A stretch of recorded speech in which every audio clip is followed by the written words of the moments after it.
असं म्हणतात लहान मुलाचं घर म्हणजे गोकुळच. पण हा गोकुळ तर काय माझे सगळे कामच वाढवून ठेवतं. आता हा झोपलेला आहे तोपर्यंत म्हणलं चला पटापटा आवरून घेऊया. मग लागले ना मी घरं आवरायला, घेतल्या ना कपड्याच्या गाड्या घालायला.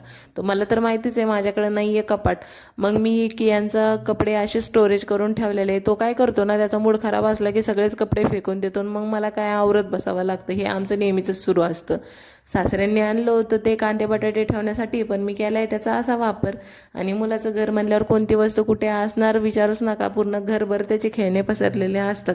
सगळं आवरून सावरून झाल्यावर घेतलं ना घर झाडायला. घर वगैरे झाडून झालं आणि त्या म्हणलं कियान उठण्या अगोदर त्याच्यासाठी खाऊ बनवून घेऊया. खाऊ इकडे बनतोय तोपर्यंत कियान काय उठून पण बसलेला. मग काय त्याला खाऊ घातलं आणि त्याचा टाइम होता आता खाली घेऊन जाण्याचा, म्हणजे नेचर टाइम. मी रोज संध्याकाळी त्याला थोडा वेळ खाली खेळण्यासाठी घेऊन जात असते. तो मस्त तिथे एन्जॉय करतो.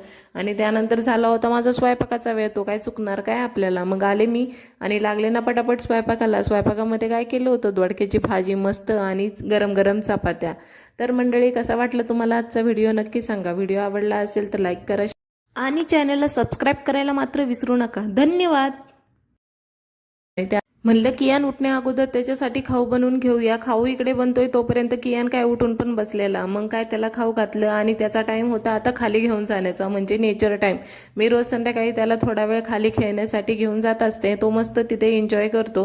आणि त्यानंतर झाला होता माझा स्वयंपाकाचा वेळ. तो काय चुकणार काय आपल्याला. मग आले मी आणि लागले ना पटापट स्वयंपाकाला. स्वयंपाकामध्ये काय केलं होतं, दोडक्याची भाजी मस्त आणि गरम गरम चपात्या. तर मंडळी, कसा वाटलं तुम्हाला आजचा व्हिडिओ नक्की सांगा. व्हिडिओ आवडला असेल तर लाईक करा आणि चॅनलला सबस्क्राईब करायला मात्र विसरू नका. धन्यवाद.